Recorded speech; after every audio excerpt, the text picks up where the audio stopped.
Jim Erickson with InformationManagement.com at the 2012 TDWI World Conference in San Diego. I'm talking to John Meyers, who's a Senior Analyst for Business Intelligence and Data Warehousing at Enterprise Management Associates, which is a Denver-based consulting primary research firm, correct? Yes, sir. We're out of Boulder, Colorado. Out of Boulder, Colorado. A lot of BI people seem to come out of. Why is that? Well, I like to joke that it has something to do with the lack of oxygen at a mile above sea level. It tends to have us look a little differently at data, but yes, Right. we do have a lot of folks there. Well, we are all breathless over big data these days, and at this conference, this TDWI show, the theme has kind of been big data, and we've heard a few takes on it from different folks today. John, you're not instructing at this particular event. You've been attending some of the sessions and listening to some of the different folks talking about this, and I know you guys have some research coming out in September on big data, so we can't really get into the details of it, but you did seem to come up with some pretty high-level things that you said maybe we could talk about a little.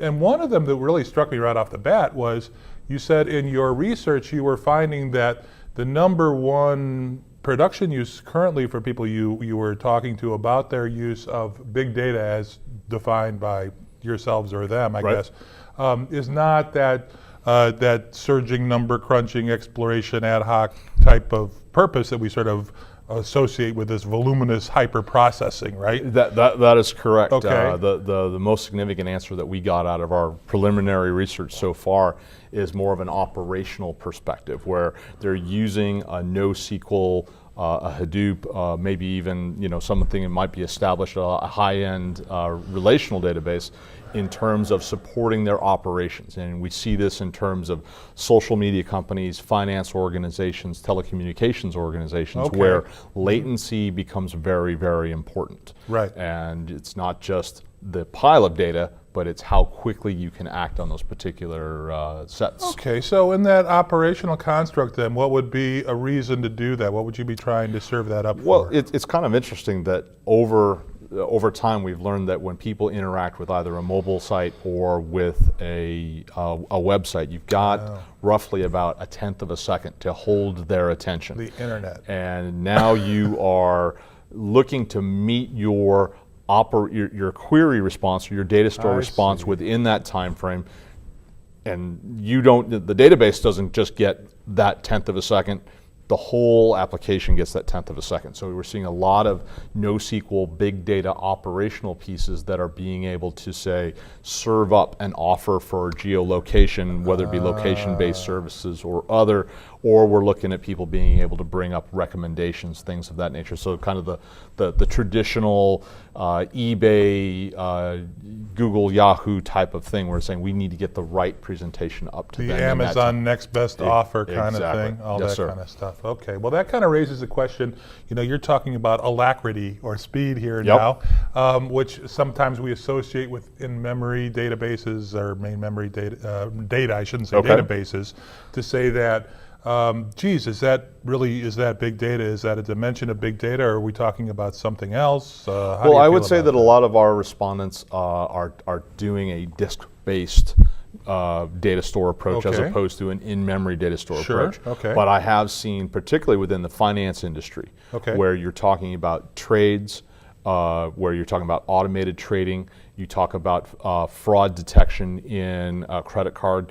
There you're looking at a latency aspect that you're going to need that level of in-memory processing to get you that level of speed that you're looking for. So in-memory is definitely within the big data game. I think it might be a little farther out there where you want to be in some of those use cases, but definitely you can see that in some of these I guess areas. the point I was kind of making is when people sort of cross these boundaries between what is and what isn't, and I've asked the question of people, is in-memory huge enough to be big, depending on who you talk to, right? And then the big enough construct, right? Yeah, in our survey, we found out that the data sizes that we're talking about, oftentimes, we had a certain percentage of our respondents who said they were a terabyte or lower in their load, persistence, or analyzing on a daily basis. But again, if you put together a data set where you're doing multiple way joins against that in a telecommunications environment to do revenue or cost assurance, then you are definitely talking about a result set that is going to be of a size that you are going to need that type of processing.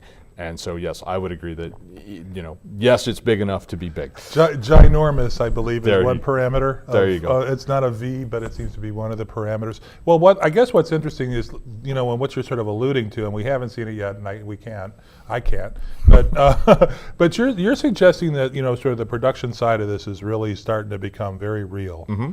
And is there any sort of without saying numbers or anything like that, how would you sort of what kind of adjective would you assign to the reality of this stuff as opposed to sort of the black ops version of it? Well, I would say that as we look at the data set, the initial data sets that we're getting back, we're probably going to see in those smaller organizations that are developer driven, big data is going to be very important, machine to machine, whether that be some of the poster children we've seen, the websites, the social media, the mobile and types of applications. They generate a lot of data, and people want to utilize that data along the lines of that.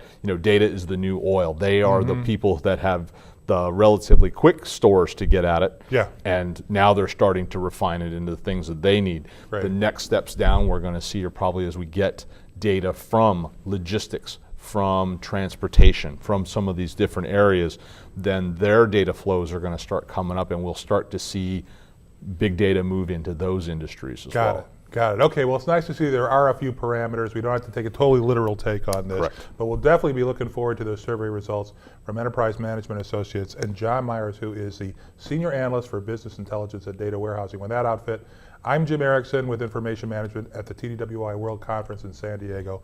Thanks, John. Thanks, Thank everybody. you.